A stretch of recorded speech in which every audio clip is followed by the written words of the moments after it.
Balitang Espesyal. Babay sa Japan gidakop kay ngabil sa iyang roommate gitahi. Si katropang Rayback sa istorya.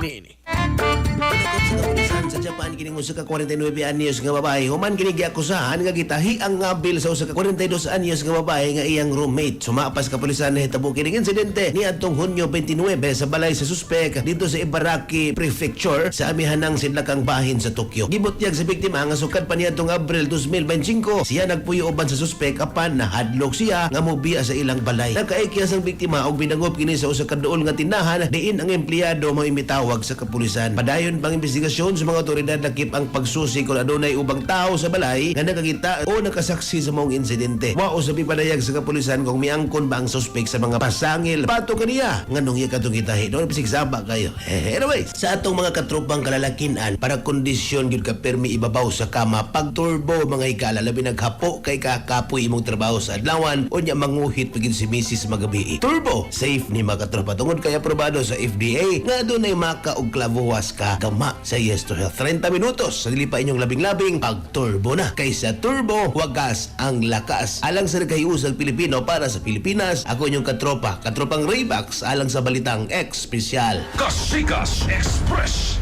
Balita. Cellphone Plus Gold. Mapalit sa mga butika sa inyong lugar.